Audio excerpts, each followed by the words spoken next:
Hi class, this instructional video will review with you how to set up an MLA document and specifically look at the formatting for a works cited page. So I haven't done anything yet to this Word document. These were the default settings as soon as I opened up a new document.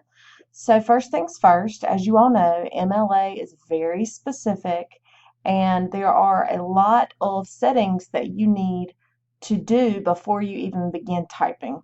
Okay, so let's talk about font first. The first thing you want to do is change your font to Times New Roman.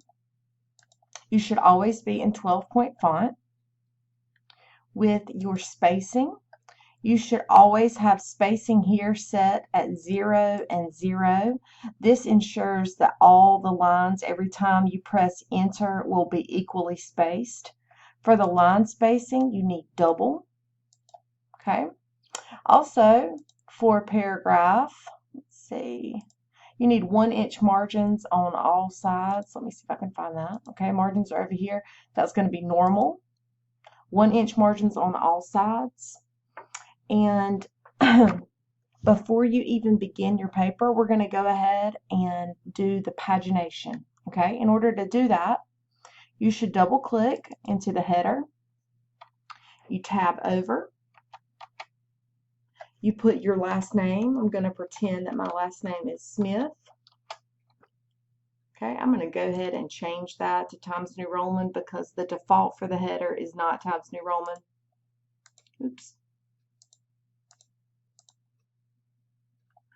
Why do I keep doing that? Okay. There we go. Once I get finished with typing my last name, you want to space. That's key. So I'm going to hit the space bar one time. And now I go to insert. All right, we need to insert a page number. Now, your instincts are going to tell you to click on top of page, but that is not what you want to do. If you do that, then you will have the same page number on the top of every page, which defeats the purpose. Okay, so I want you to go down and hover over current position, and then come over here and we want a plain number. Okay, now when you double click off of the header, you will see that regardless of how far I go, I still have my last name and my page number in corresponding order. Okay, so that's how the page number works. If you need to stop the video now and rewatch that, please do so. Now I'm ready for my first page information. Every time you have an MLA document, the following information needs to be on just the first page. Okay, so I'm going to pretend that my name is Jane Smith.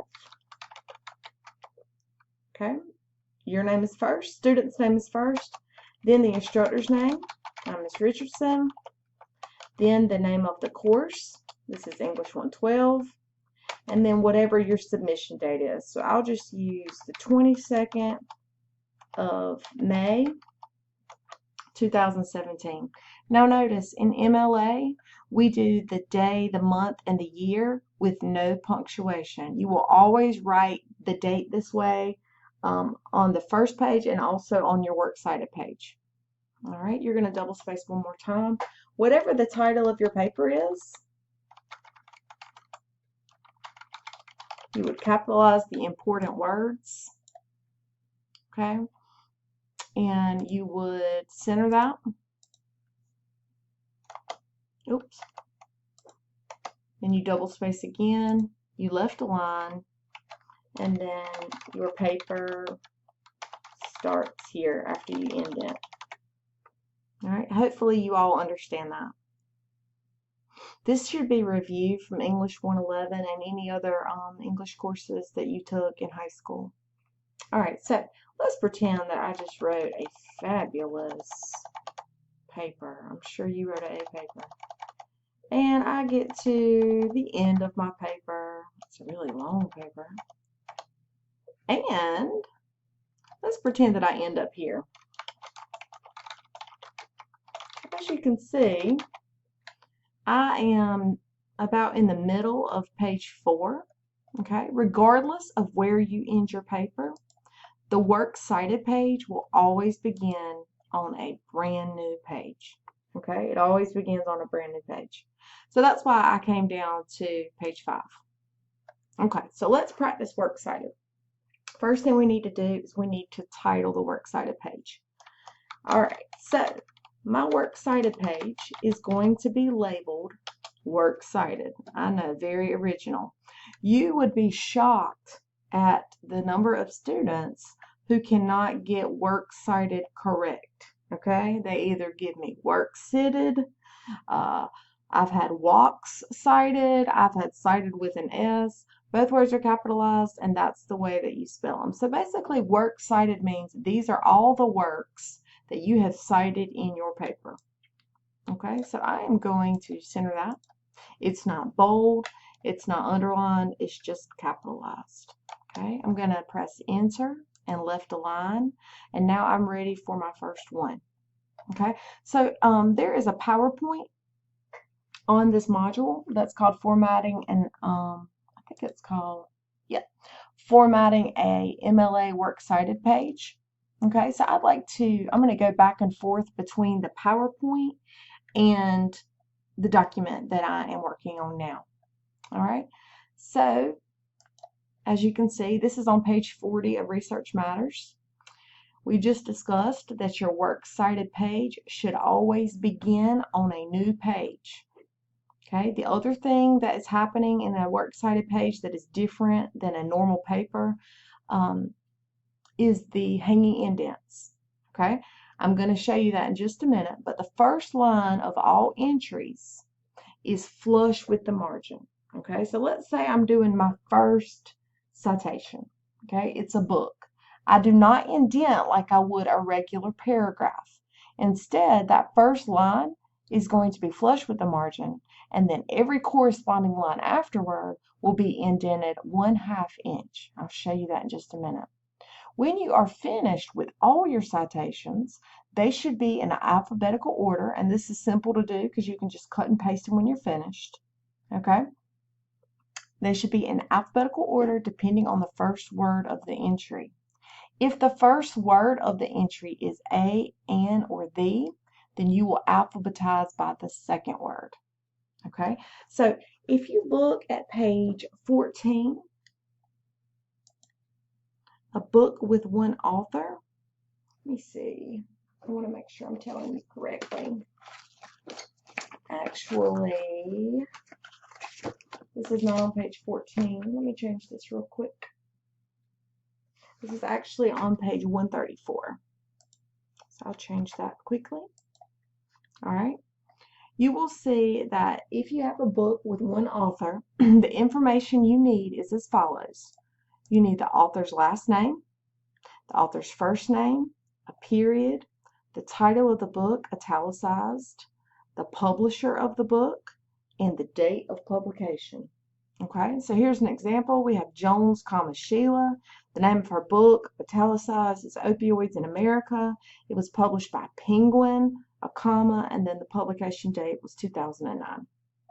So the next slide says, you try.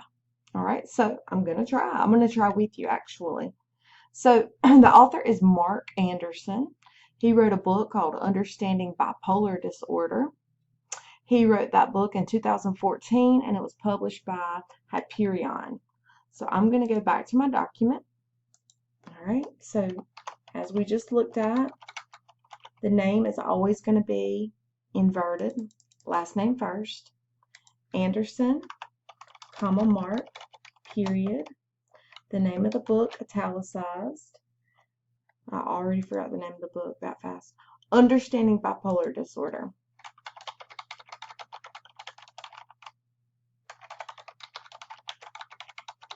A period. Okay. The next thing they want is the publisher.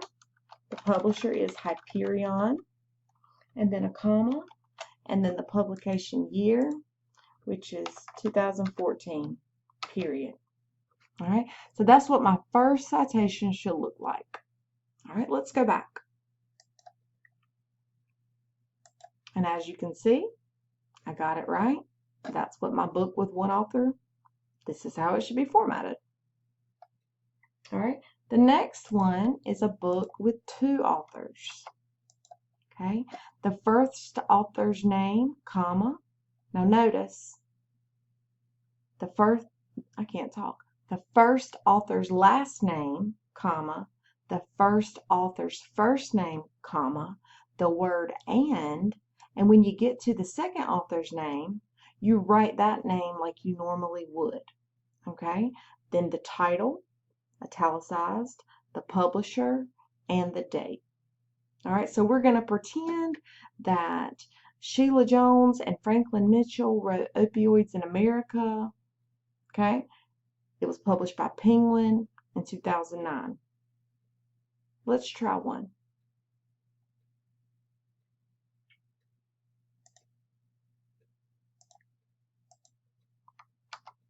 All right, so let me get back to my page. I'm just going to make something up.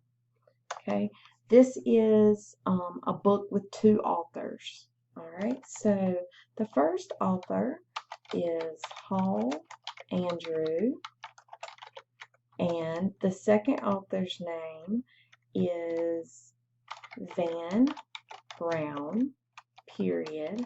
The name of the book is called Why Men Cheat on Their Fabulous Wives. Now listen, guys, I have no idea where I get these things that come off the top of my head, so I apologize in advance. Okay, let's pretend that it was published by a company called, the name of this company is called Rainbow Books Incorporated, and it was published in 2015. All right, now I can show you a little bit about hanging indents. As I'm writing down my bibliographic information, it got me to the second line. Okay, when that happens, you are going to take this second line, put your cursor right where the second line starts, go to paragraph, and then up here where it says indentation, you're going to go to special and hit hanging, and then OK. And you can see it brought over that second line 1/2 inch. Okay, that's how all of yours should look. Let's pretend that this thing just kept on going. Let's pretend that you had a giant URL, okay, and it's just going, going, going. It should automatically, once you format it that way, it should automatically do that for you. Okay, if for some reason it doesn't, you can manually do it just the way I showed you. All right, so let's pretend that's the end of that one. When I hit enter, notice it goes back flush left with the margin. Okay, hopefully you understand that. Okay, let's go back to this. All right, notice that when we get to 3 or more authors, instead of writing all those names over and over and over again, we abbreviate. Okay, so we do the first author's last name, comma, the author's first name, and then you see et al. Okay, this is, I think it's Greek, and it means and others. Okay, and others. So anytime you have 3 or more authors, okay, this is the way that you will abbreviate that. In this publisher title, it says Oxford UP. That means University Press. If you ever have a publisher that has University Press in the title, because there are lots of them, you may abbreviate it UP. Okay, we keep on going through this. I'm not going to do all these, but you can see that because this is a research-based class, you will be accessing lots of articles through databases. We have an example of those. Okay, I have one for you to do, and then I have the answers. Article through a magazine. All right, and I will get these page numbers right for you on the PowerPoint, I promise. Okay, and then an online magazine article, there's lots of those. Article from a print or online newspaper, and also through a database. All right, and then a website. Okay, so I'll get those page numbers right for you, and they will be posted correctly on the PowerPoint. But this was just a video to show you